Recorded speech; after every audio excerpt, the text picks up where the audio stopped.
นี่นะจ๊ะงานประจำไทยถามประจำนะคะนี่คือไทยถามบอกค่ะจะหาว่าฉันไม่ขี้เกียจเห็นไหมฉันปลูกประดับบารมีนักบุญก็ปลูกลงไว้ให้ปลาจะกินผู้ใดบ้านใกล้เฮือนเคียงมาขอฉันก็บ่ให้กินฉันว่าบ่มีขาบ่มีตีนพิการติอยากก็ปลูกกินสิฉันปลูกประดับบารมีฉันไทยถามบอกสบายดีจ้าดีนะคะเขามาเอาเขาบอกอยู่บ่เขาก็ไม่ได้บอกท่านบอกเจ้าก็บ่ให้เลยมาแบบบ่บอกนี่แล้วแต่ละมือเขาลายมือเลยได้พี่น้องที่บ่ได้มาเล่นน้ำเพลินบ่ได้มาหากันนะจะเป็นช้าง4มือมาจากอันนี้ที่ปลูกสิเฮ็ดเป็นอย่างนั้นเด้เป็นอุโมงค์นี่2ต้นนี่ไปถามว่าปลูกทำไมมันลก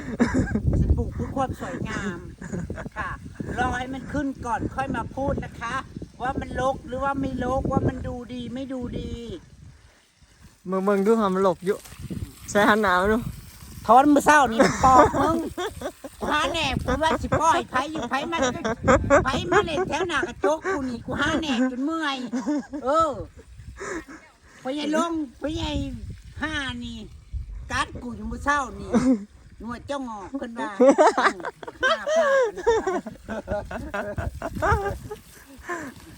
ขาดแหนบมือได้เป็นพญายมือนั้นเนี่ยสรุปแหนบเสียบนนี่นะบ่าวงมืออื่นแล้วสิลงไปไทยหุ่นหน้าซอยใดแล้วสิบ่มือเราว่า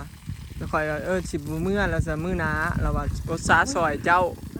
ไปสวรรค์เพิ่นเว้าคำนี้ออกมาก็เลยฮู้เพิ่นนัดชนีไว้อยู่สวรรค์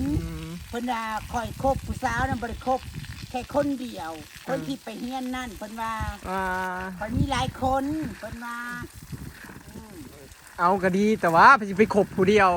คนคบผู้เดียวนั่นล่ะโง่คบเพื่อเลือกคนเฮามันก็ต้องคบเพื่อเลือกแหละมักมักผู้ใดดีผู้ใดบ่ดีกับป้าคบแต่พวกโง่ๆพุ่นล่ะคนที่ฉลาดน่ะคอยบ่คบเจ้านะ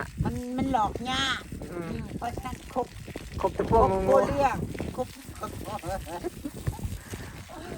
โง่เองเลยเด้อพี่น้องแล้วก็บ่ได้ว่าได้ดอก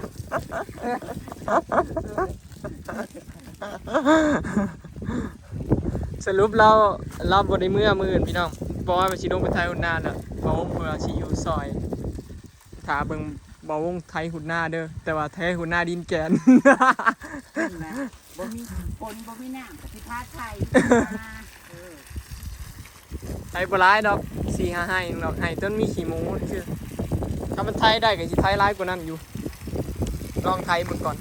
อย่างบ่ได้ก็มันได้อันเลิกยาวดิอาทิตย์นึงก็พอได้ดำเนาะแม่นจ้อยมันสิได้ฮักคอดำมันก็บ่ไหวเด้ประมาณนี้พี่น้องเขามาเล่นน้ำแหงมาลายันเราเหงา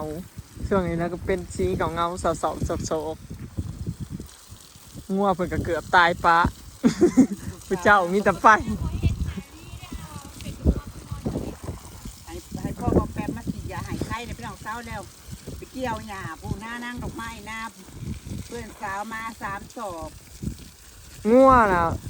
เลี้ยงงัวเลี้ยงยังก็ตามเวลาเข้ามาคอกมันน่ะตอนมันนอนอยู่น่ะบายบงหูมันเห็นอันบ่หลายคนที่ว่าเบิ่งช่องบ่มีนึกว่าอำมาลาป่วยไม่สบายที่โทรมาหาที่ไหนได้งัวเธอไม่ใช่เธอป่วยเจ้าของงัวก็ใกล้สิป่วยแล้วล่ะไม่ค่ะตายยากป่วยยังก็บ่าวงป่วยทั้งชีวิตคิดป่วยช่วงนี้เราก็สิชี้เงาๆแน่พี่น้องเพราะ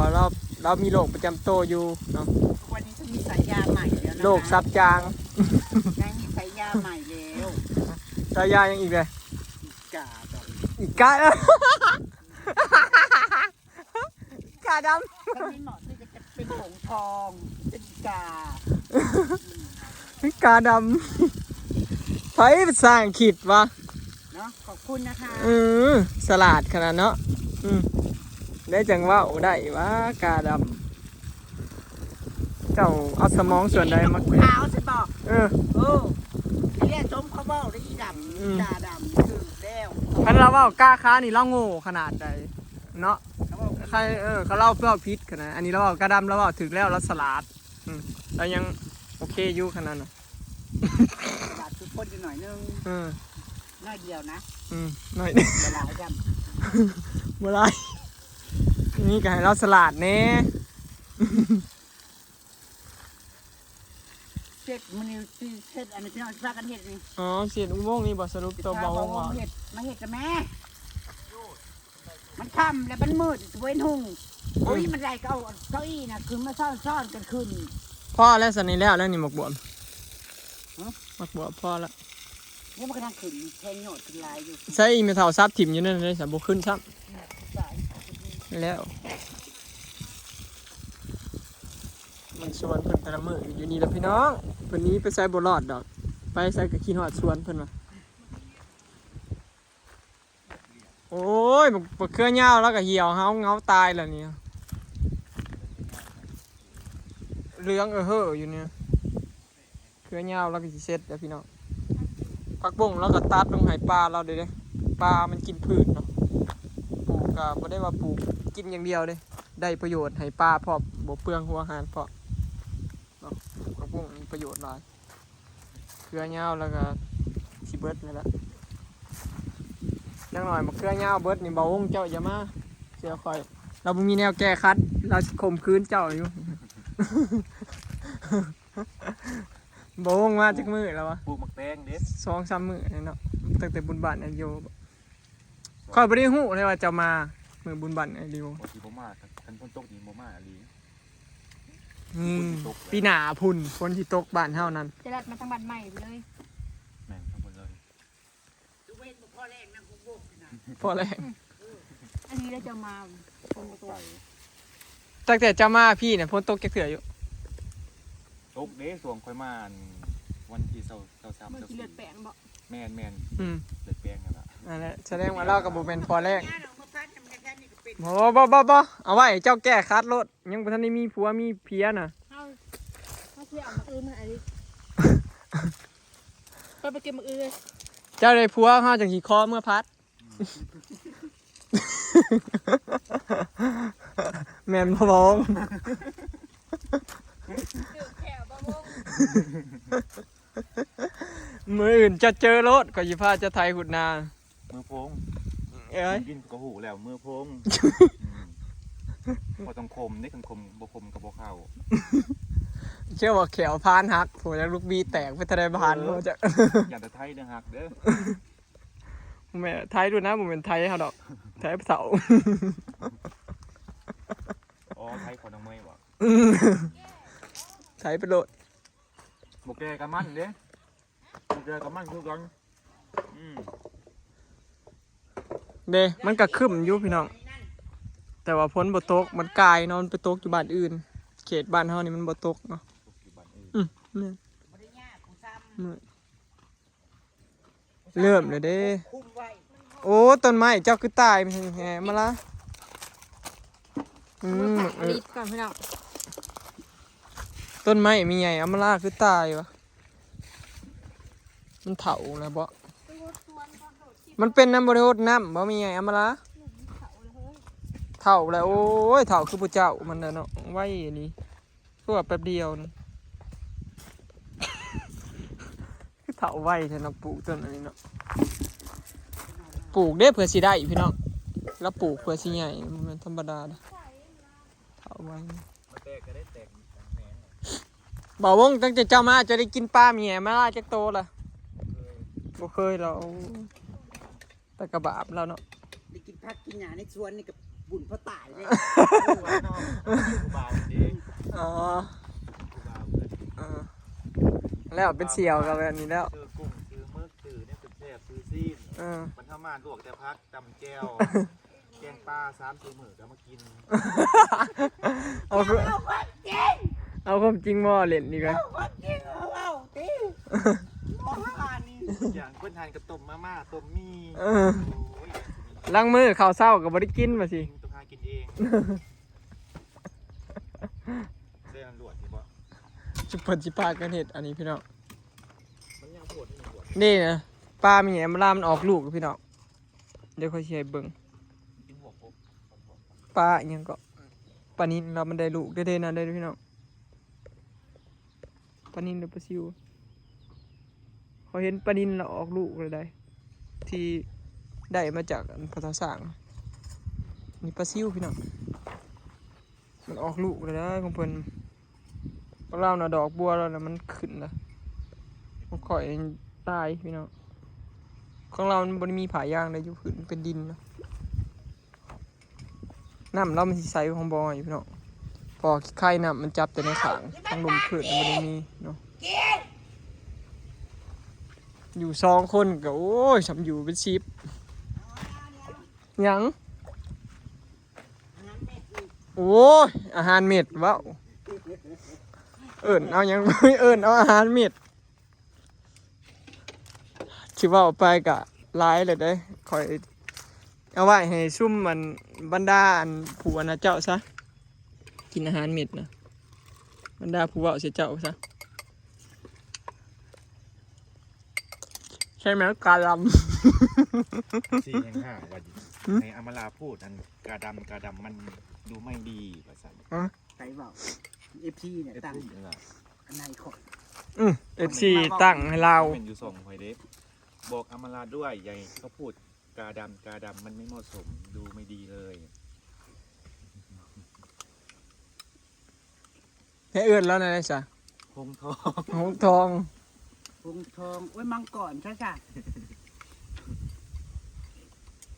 หงทองเนาะนั่งแล้วก็มีสื่อแล้วอยู่อำมาลายังคิดไปตั้งกาดำหงทองให้เราอยู่ คันหงทองกับคอสุดาถ้ากวดซะ ว่าแมนคมเล่านะมาเขาออกจอกน้ำแข็งซะ หลายคนก็หลายเป็นหลายเอ็นก็หลายชั้น หลายคนหลายความคิด นี่บูบากันพี่น้อง เอากินมันบดนี่ บ่เล็บตัวนี้บ่กระไข่บ่ได้ให้หน้ามืออื่น ต่อให้ที่สื่อหยังกับโบเกียวดอกเนาะบาวงทองก็คือทองอยู่วันยังค่ำเขาว่า มีสิเบิดของข่อย ซื้อฝากเพิ่น เจ้ากิน กิน ขักเนาะบาวง บ่สิฟังให้ กระแลม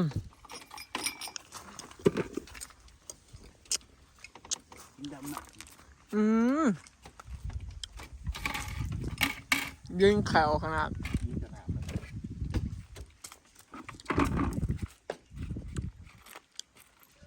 ไปไหนไม่กระดักเกิบเข้ามานี่บ่มีเกิบใช่ ชิว่าสูฟัง อันนี้เกิดไพ่จะว่าเกิดมาริโอ เด้นี่เกือบเจ้านี่ ฮะ ข่อยเอามาให้แล้วนี่ ว้าว ก็ได้นี่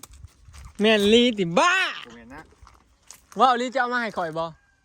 บ่มันข่อยถือมาเลยข่อยใส่เกือบผ้าใบไปเด้ นั่นโบแมนเจ้าไปคืนเขาโหลดเขานำหาเลยโบแมนเกิดข่อยแน่นอน เช้านี้เขาว่าเกือบเจ้าก็เลยเอามา อืม บ่แม่นก็เลยเอาไปใช่ไหม เกิดเกิดข่อยไม่เดี๋ยวไปเปลี่ยน เอาเขา ชาวร้อยเอาเกิดข่อยไปใส่แล้วเลยข่อยยางปาร์ตี้ไนท์ลีโอร้อนเอาเกิดมาเอาใส่เกิดมาอย่างนี้แล้ววะไปบุญมือนั่นพี่น้องชาวร้อยเป็นใส่เกิดมันซบไปแล้วมันเจ็บตีนแล้วเป็นเอาเกิดนี่ให้ใช่ก็เลยแบบนี้เนาะ ข่อยน่ะใส่เกือบผ้าใบมาก็เลยบึดมาก็เลยถอด มันหอน เกือบตัวนี้ก็ซื้อมาเลยก็ลืมเนาะ และเขาบอกเจ้าเอาตัวนี้มามันโบแมนแล้วของข่อย เช้านี้ข่อยไป มั เอา น ร ข่อย ถ สีขาว ข่อยก็จะเอาเกือบนี้ไปส่งแล้วว่าเกือบอันเบาอ้อยข่อยก็เลยถือมาคือเก่า อ๋อบอกแล้วไหม ญาติกันบ้านนี่แหละเป็นเกือบ5ดอก มันเกิดมาดอกเปลี่ยนกันเลยเนาะ บ่ได้เปลี่ยนแล้วเกือบเอามาคือเก่าเกือบข่อยนะ มันก็จมหรือเปล่าเกิดข่อยอยู่ซ้าย กินจะเริ่มเกือบ เอามาเล่นยูทูบเอามาลาพี่น้องจังหน่อยสิไปหาเกลือหมูนี่ข่อยเอาปุ๊บเขาชวนปุ๊บทางเนี่ยอาชีพหลักมื้ออื่นข่อยจังสิไปไทยหุ่นพี่น้องเนาะถ้ารอชมคลิปนะถ้าเบิ่งคลิปเป็นกำลังใจในมื้ออื่นเนาะไทยนาดินแกน โอ้ยคิดสภาพเลยกินให้น่ากินแกง ถ้าเบิ่งรถสิเป็นอะไร ผมก็ยังเมื่อยยังไป ขนาดว่าอันคนผุ่นลงหน้ายังคนกุ้มๆอยู่ถ้าเบิ่งไทยหุ่นหน้ามื้ออื่นพี่น้องกับเบาวง เดี๋ยวพูด อำลามาดับช่อยเด้อปุ้ยข่อยหลาบเลย ฮะ มือข่อยจุดโพงมันล่ะ บ่สุกอะ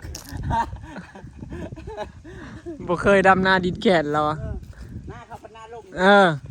แต่ละมาขอยก็ยังอยากหัวเราว่าหน้าดินแก่นเรา ไม่บ่เคยมีไฟเว้าเด้พอเรามาหน้าดินแก่นเรา ข่อยเลยอยากหัวเลยบ่ข่อยก็บ่ได้เคยดำนาดินแก่นคือกันพี่น้องนาบ้านข่อยก็เป็นดินลมเด้สมัยนั้นแม่นไทยเอามาลาไปดำซอยนะลิฟต์เพียงหัวเข่าพี่ มันลม ฝากถึงบ่าวซุกเด้อปีนี้คือสิบ่ได้ดำหน้าดอกฝนบ่ตก แหน่มาล่าแล้วสิซักลม ถ้าเบิ่งคลิปรถพี่น้อง ปีนี้ถ้าเบิ่งสิได้ซักลมดำหรือว่าสิได้ จ้างไทยใหญ่เมื่อวานเขาบ่ ซักคือเก่าเด้ซักลุงอันนี้บอกเคยมายังปลูกเขาบอกปลูกเขา ปลูกเขาแม่น สมัยแต่ก่อนเด้ ปลูกคล้ายๆคือปลูกไห้นี่ สมัยแต่ก่อน สมัยแต่ก่อนผู้เฒ่าก็จะเอาสิปลูกไห้ ดูดหน้าเล็บกำพงเอา แม่น ซักลุงก็ซัก แม่นโอเคเนาะพี่น้องคลิปนี้ก็สิขอเก็บภาพบรรยากาศไว้สำนี้เด้อนะพี่น้องเขามาเล่นน้ำมันทอมมาลากระเป๋าวงพี่น้อง เด้อขอบอกก่อนเด้อฉันฉีดยาเด้อ อ้าวคือว่าเมื่อวานนี่ปลอดสารพิษปลอดสารพิษประฉีดยาเลยโอ้ อย่ามาหาเก็บเด้อสาระเลยเบิ่งนี่นะเห็ดกระบ้างจี๊ดๆอยู่เลยนะ